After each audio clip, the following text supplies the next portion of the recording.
been, sir? I've been great. I just want to thank you so much, brother, for your support of the 10th anniversary of the Million More Movement. It was a great spirit lifter for me to hear your words, brother. And to hear yours. Thank you, sir. Where were you before you came here? Oh, we went to the congressional hearing.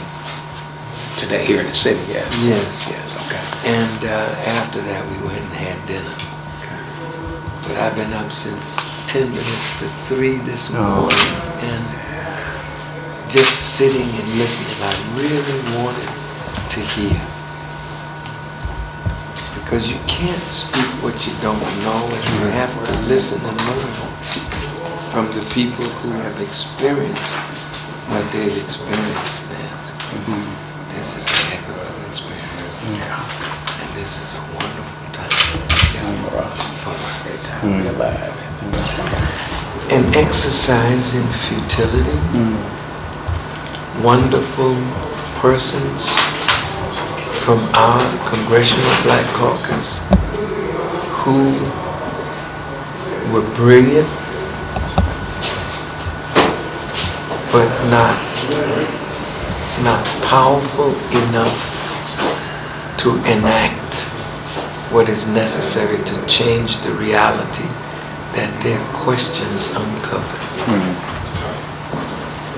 And they can't do it by themselves. They really need the masses of our people to understand how we relate to them and how our relationship to them gives them traction and gives them a possibility of passing meaningful legislation. But what came out was that FEMA is just terrible. And it's going to take, one man said, 3.5 years for the people that are out there to come back home.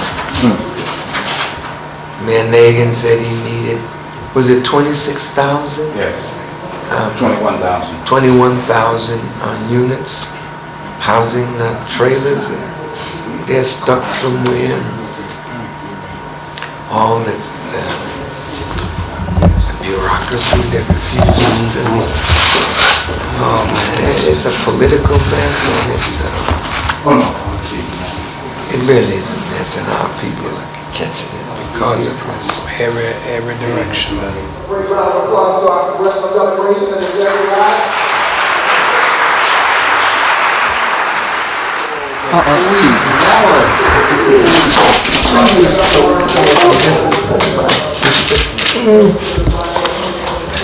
Thank you. Oh yeah. Oh.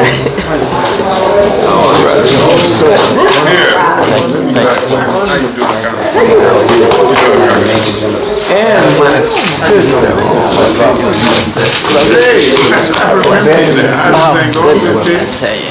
You all were so clear, so wonderful.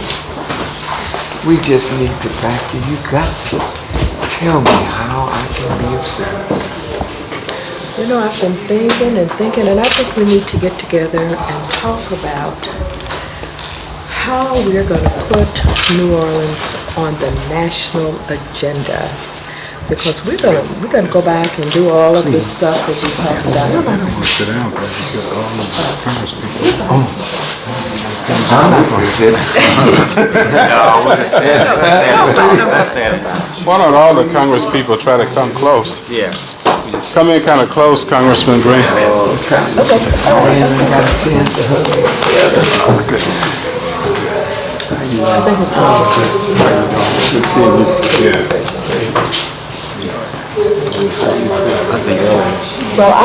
The big thing is to make sure that in the consciousness of America, such as it is, there's a great desire and will to see New Orleans built back up. It gets lost in translation with members of Congress. If you take a poll in America right now, if you ask folks, do you want to spend money to build New Orleans back, or do you want to spend money in Iraq? New Orleans wins that vote. But if you got a congressman sitting up there from Utah He might not. He might very well say, look at the thing. He said, "My God, $30 billion more. I mean, we already spent another such and such. I mean, what's the point of this? Let's end it.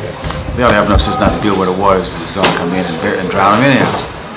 So, I think if we keep this thing on the national scene with field hearings, without people talking about it, we'll get this gap between the folks in America and that folks who represent them.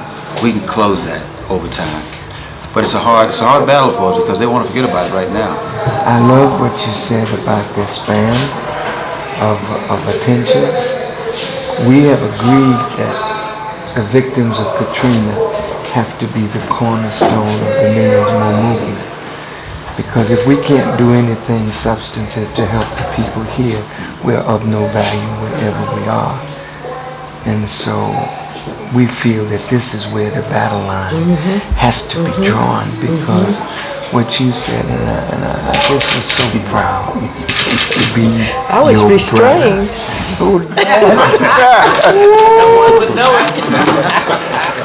I wouldn't want to be under that heat. But, you know, to me, what I heard from you was an appeal, and ifs, and hope, and a reliance on the rational arguments that you put before civil, sane human beings, that they should respond to the clarity of the argument and the need of the people, but without a force. That's right. That creates the political will.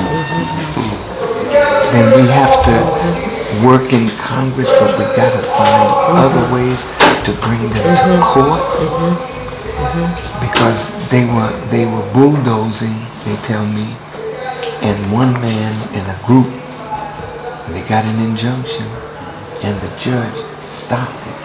So it seems to me that something that brother in Tangaleese, he has a vast knowledge of this whole thing. And he said this electric company, that's a monopoly. That's right.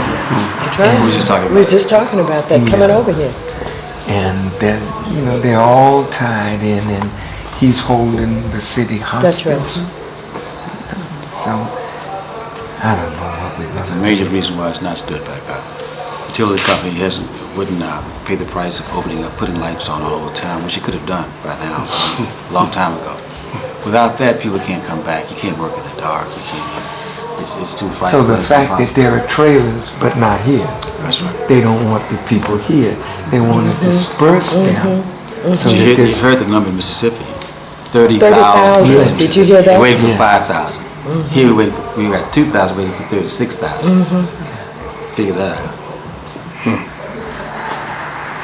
That's unbelievable. so I just need, my dear sister, for you to tell us how we can be supportive of whatever you're doing in Congress or whatever you want us to do, because we want to make this the battleground.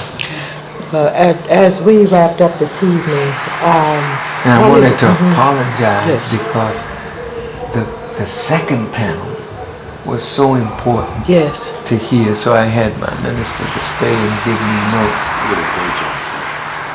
they did a great job. Okay. They did. They did. Great job. Great job. Well, we thank you for being there, really. As a matter of fact, you know, what I said was there were a number of people in the audience because there were national activists groups who were interested in making this the focal point. I said that this evening as we wrapped up. Yeah. I hadn't talked to you, but I get it. But that is Yes. that is our goal, Yes. and from what I heard tonight at the dinner table, everyone is on the same page that this is the place that we have to focus on, and our people are ready to support the victims of Katrina. But what I'm afraid of is while we're working to mend from this tragedy, it will strike again. God is very displeased with America as she's acting. And this is why, in the destruction of Egypt, there were 10 plagues, one right behind another, to bring Pharaoh